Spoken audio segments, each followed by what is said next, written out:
Un grupo de hackers ucranianos publicó datos que muestran que Rusia ha estado suministrando aviones de combate o que existe un acuerdo para suministrar 48 avanzados Su-35 a Irán, en vísperas de lo que muchos creen que será una segunda ronda con Israel. Cuando se le preguntó al respecto, el propio Sergei Lavrov declaró: Rusia satisfará las necesidades militares de Irán a pesar de las sanciones. No especificó en qué consistiría eso. No van a acatar las sanciones. No las van a seguir. Desarrollaremos la cooperación militar y técnica con Irán a pesar de las sanciones de la ONU. No tenemos restricciones.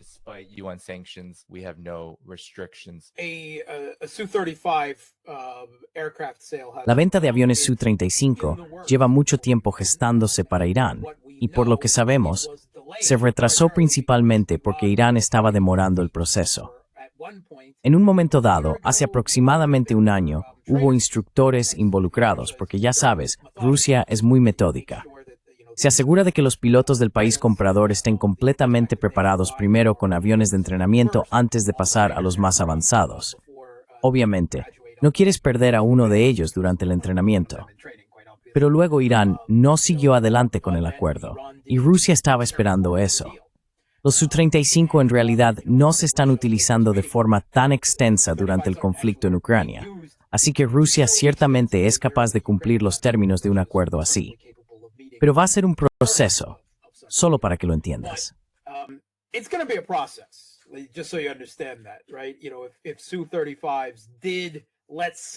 Sabes, si los Su-35 llegaran, digamos, a Teherán la próxima semana, lo cual no es probable, los pilotos iraníes no podrían simplemente despegar con ellos para enfrentarse a Israel o a Estados Unidos. Del mismo modo que los pilotos ucranianos, hace un año, no pudieron subirse a los F-16 y dirigirse a la línea de contacto en Ucrania. El Su-35 es también un avión mucho más avanzado.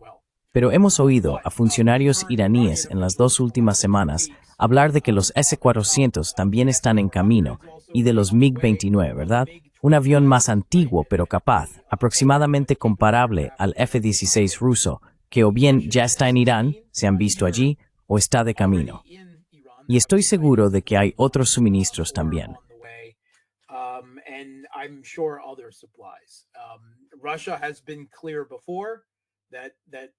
Rusia ya había dejado claro anteriormente que satisfaría las necesidades militares de Irán, y que era Irán quien, ya sabes, no estaba interesado, al menos hasta el último ataque de Israel y Estados Unidos. Ahora hay algunas señales de que Irán va a seguir adelante con ello. Irán es, como describió Putin, un país difícil con el que ser amigo, ¿verdad?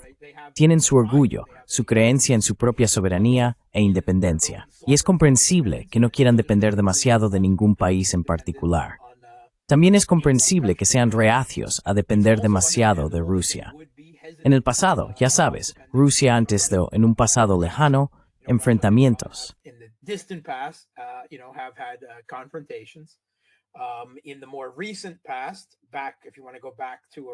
En tiempos más recientes, si retrocedemos hasta alrededor de 2010, cuando Dmitry Medvedev era presidente, Rusia y China acordaron imponer sanciones contra Irán. Aunque siendo justos, probablemente fue sobre todo porque eso habría evitado un ataque estadounidense contra Irán. También hubo un acuerdo para entregar S-400 a Irán, o eran S-300, uno de esos 2 sistemas avanzados de defensa aérea. Y Rusia mantuvo a Irán esperando durante años debido, ya sabes, a esas sanciones. Fue principalmente, por supuesto, para complacer a Estados Unidos e Israel, porque en aquel momento la política del gobierno ruso era intentar integrarse en Occidente. Eso era lo que querían. Así que es comprensible que Irán temiera confiar y depender demasiado de otro país.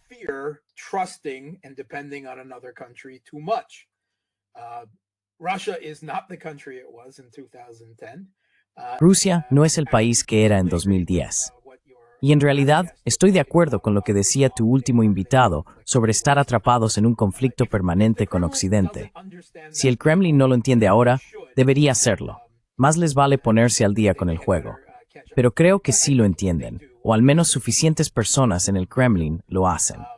La verdad del asunto es que si Rusia, China, Irán y otros países, Corea del Norte, Venezuela, y así sucesivamente, no se mantienen unidos ahora, serán eliminados uno por uno. Estados Unidos ve una ventana geopolítica de oportunidad que se está cerrando para ampliar y mantener su hegemonía antes de que la transferencia global de riqueza a través del comercio dé lugar a una China, una Rusia y otros países demasiado fuertes como para que pueda intervenir en sus propios patios traseros.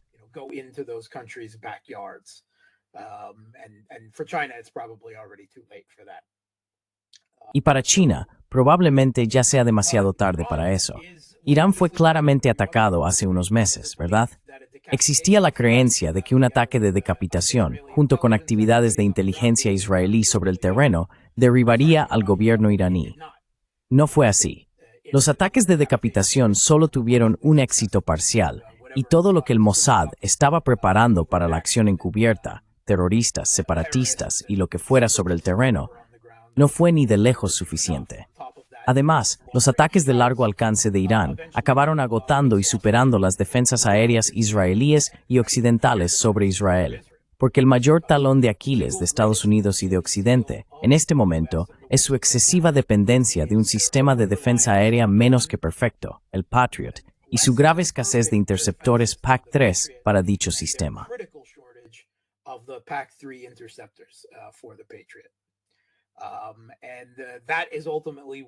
Y por eso, en última instancia, tuvieron que cancelar la última guerra contra Irán. Ya sabes, Trump llegó, lanzó algunas bombas, declaró la victoria y luego anunció un alto el fuego, porque no tenían suficientes interceptores de defensa aérea y las defensas ya estaban siendo sobrepasadas. Por eso les resultará difícil iniciar otra guerra, porque no puedo imaginar que en solo unos meses hayan acumulado lo suficiente. Sabemos cuál es su ritmo de producción de interceptores PAC-3. Son 600 al año, fabricados por Raytheon, ¿verdad? Exacto. Así que si van a empezar una nueva guerra contra Irán, deben de tener algún plan nuevo y astuto para terminarla rápidamente. Otro ataque de decapitación, algún tipo de revolución de colores sobre el terreno, o quizá confían en poder localizar y destruir todos los lanzadores de misiles de Irán.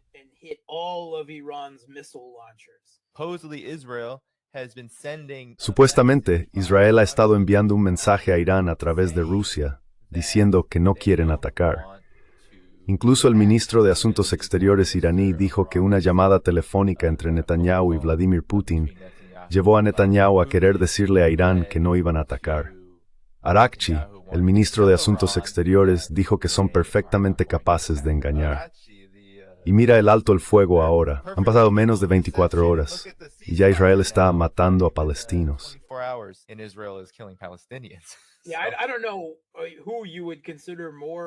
Sí, no sé a quién considerarías más poco fiable que Netanyahu o Trump, ya sabes, pero no puedo confiar en ninguno de los dos. Desde luego, no confiaría en ellos en absoluto, y no hay motivo para hacerlo, ¿verdad? Quiero decir, Irán fue atraído a un intento de ataque sorpresa la última vez, porque se involucró en la diplomacia con Estados Unidos. Los líderes de Hamas fueron asesinados en Qatar mientras estaban allí bajo el pretexto de examinar un nuevo acuerdo con Estados Unidos. Ya lo vemos. El alto el fuego nunca fue. Siempre iba a durar solo hasta que consiguieran el intercambio de rehenes, y nunca hubo ninguna posibilidad real de que durara más allá de eso. No había absolutamente ninguna manera de que Israel fuera a permitir la presencia de fuerzas de paz árabes o indonesias sobre el terreno en su gran Sion. Así que no es una sorpresa.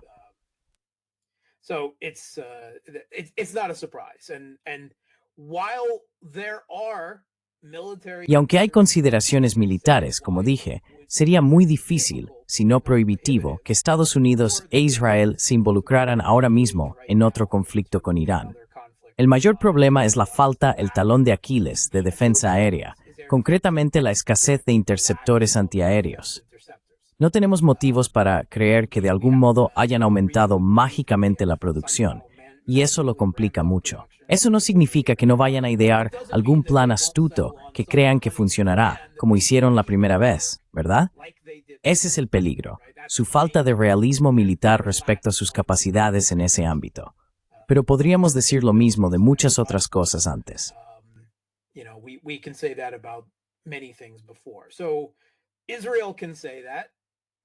Así que Israel puede decir eso. Pero desde luego, no significa que Irán, Rusia o cualquier otro deban confiar en ellos ni por un segundo en este asunto.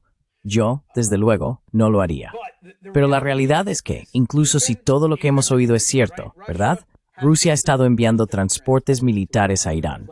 Ha habido muchos informes sobre ello en las últimas 2 semanas. No sabemos qué contienen. Podría ser material normal, ya contratado, o podrían ser nuevos S-400 y otros sistemas de defensa aérea.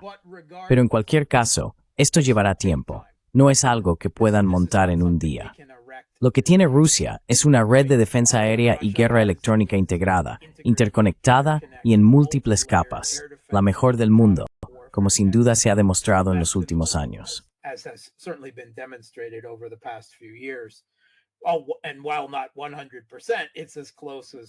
Y aunque no sea al 100%, está tan cerca como cualquier cosa en la historia. Es el mejor del mundo. Y lo que ocurrió en Israel demuestra claramente que su cúpula de hierro, la onda de David y todo lo demás no eran tan eficaces como se decía. Mientras tanto, la defensa aérea de Rusia ha resistido múltiples oleadas de misiles de crucero y misiles balísticos occidentales, y a diario cientos de ataques con drones dirigidos por satélites estadounidenses y otros medios. Pero no va a aparecer mágicamente de la noche a la mañana. Llevará tiempo construirlo, integrarlo y formar al personal para utilizar correctamente estos sistemas avanzados.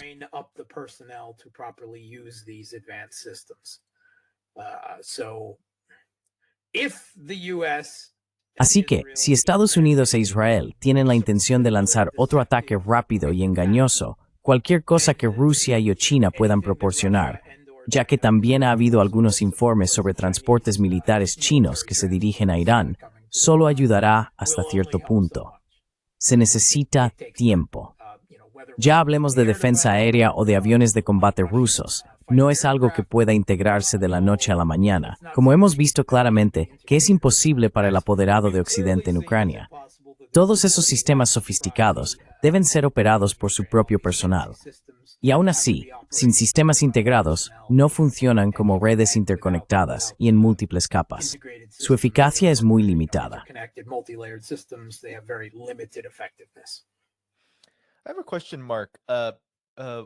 Tengo una pregunta, Mark.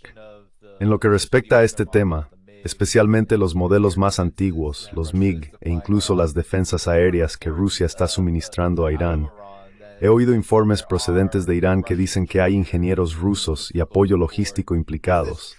¿Es eso cierto? ¿Y eso al menos ayuda a acelerar el proceso para que este tipo de armas estén más listas o preparadas para usarse en combate? ¿O sigue llevando tiempo?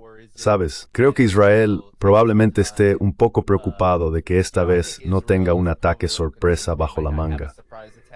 Pero aún así, como tú dijiste y como todos los que han venido a este programa han dicho, y yo también lo creo sinceramente, algo va a suceder tarde o temprano, porque Netanyahu no ha renunciado, o Israel no ha renunciado, a ese objetivo de cambio de régimen. Así que, ¿qué opinas al respecto?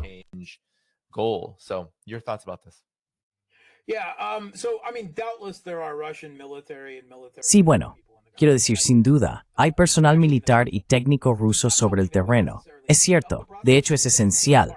No es algo que necesariamente acelere el proceso, es una parte fundamental del proceso. No ocurriría en absoluto sin ello. Así que sabemos que Rusia tiene mucho personal sobre el terreno. Por ejemplo, sus científicos, ingenieros y trabajadores en Bushehr, la central nuclear de Irán. Incluso durante los últimos ataques, Rusia dejó muy claro que no retiraría a su gente de Bushehr y advirtió a Israel: ni se os ocurra, nuestra gente está allí, no lo toquéis. Y no lo hicieron. Pero, en cualquier caso, no espero una situación en la que Rusia declare fuerzas militares sobre el terreno en Irán como una especie de cable trampa humano.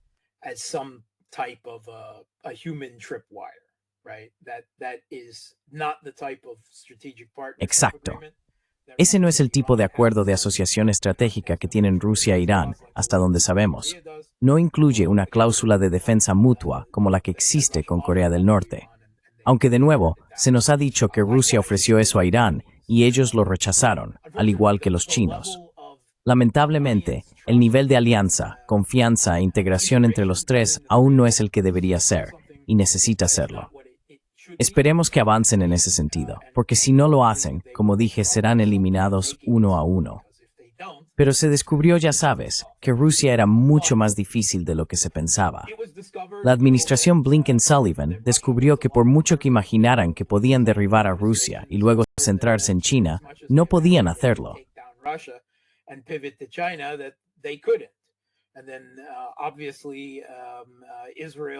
Y luego, obviamente, Israel y la administración Trump creían que podrían derrotar rápidamente a Irán, ¿verdad?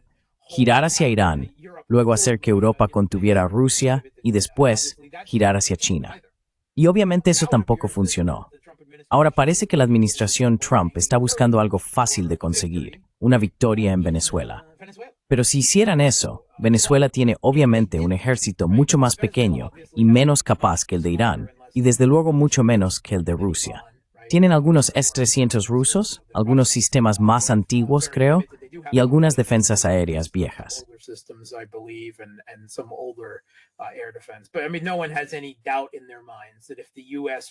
Pero quiero decir, nadie duda de que si Estados Unidos interviniera con fuerza en Venezuela, podría, mediante ataques de decapitación, eliminar al gobierno venezolano.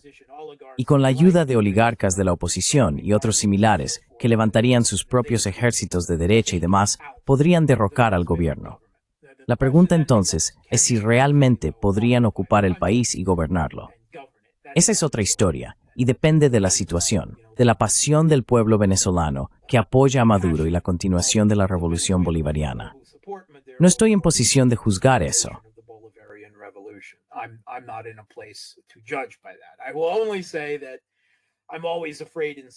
Solo diré que siempre tengo miedo en situaciones así, porque Estados Unidos, el Reino Unido, el Mossad e incluso la inteligencia turca han demostrado ser extremadamente eficaces en el pasado a la hora de cooptar encubiertamente a altos generales y figuras políticas y lograr que las tropas se retiren.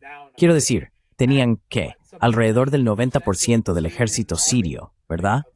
De unos 200,000 efectivos, básicamente se retiraron, dejaron las armas y se fueron a casa por orden de sus generales y oficiales.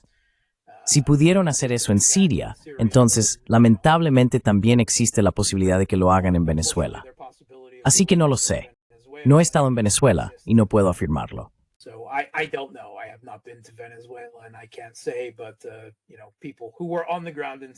Pero ya sabes, la gente que estaba sobre el terreno en Siria tampoco vio venir eso. Así que no lo sabemos. No lo sabemos. Pero sin duda la administración Trump probablemente esté buscando una victoria fácil. Ven a Venezuela como una fruta madura lista para recoger. Tiene las mayores reservas probadas de petróleo del mundo. Y puedes apostar a que hay personas en Estados Unidos y en otros estados profundos occidentales, el blob, por así decirlo, que ven esto como una partida de ajedrez geopolítica. ¿Crees que vas a quitarnos nuestro peón o nuestro caballo o lo que sea en Ucrania? Pues bam, ahí tienes tu peón en Siria. Bam, tu peón en Nepal. Bam, Venezuela. Indonesia, exacto, Indonesia por todas partes.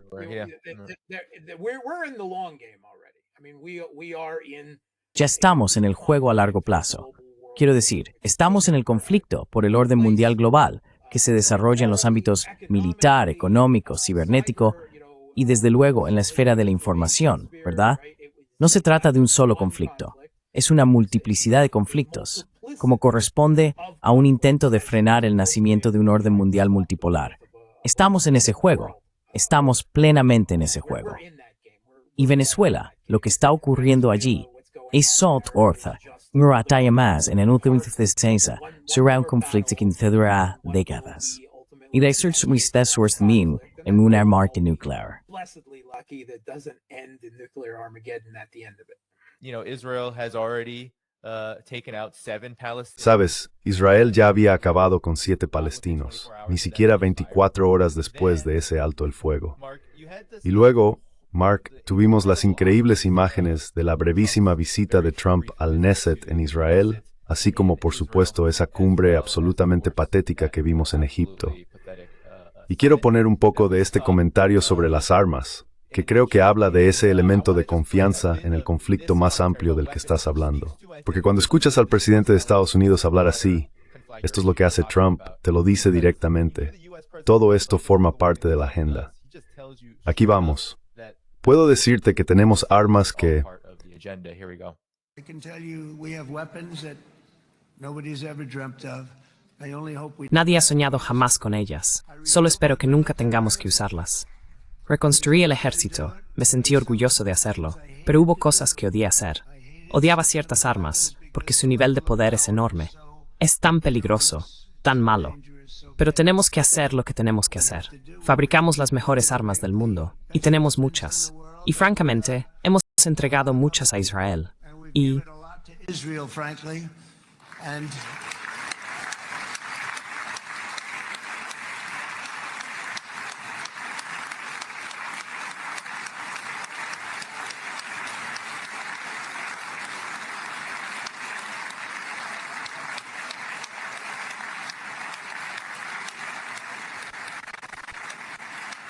I mean, Bibi would call.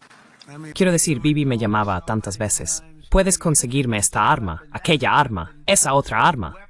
Algunas de ellas ni siquiera las había oído nombrar, Bibi, y las fabriqué. Pero las conseguíamos, ¿verdad? Y son las mejores, son las mejores. Pero las usaste bien. You used them well. It also takes So you used them well. We gave them. Así que las usó bien.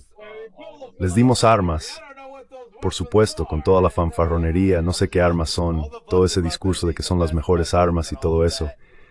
Pero la verdad aquí es que está admitiendo claramente haber entregado armas a Israel y diciendo que las usaron bien. ¿Y cómo las usaron? Pues las usaron en Gaza. Well, they used them on Gaza, Right now it's word. the genocide. Genocidio y por direiten y no hamuen the reims. Remember Tani Syria. Syria. Yeah, okay. I mean, this is a neocolonial. Sí, vale. Quiero decir, esto es un dictado neocolonial. No espero que dure más que el anterior. Recuerda, ya pasamos por todo esto antes.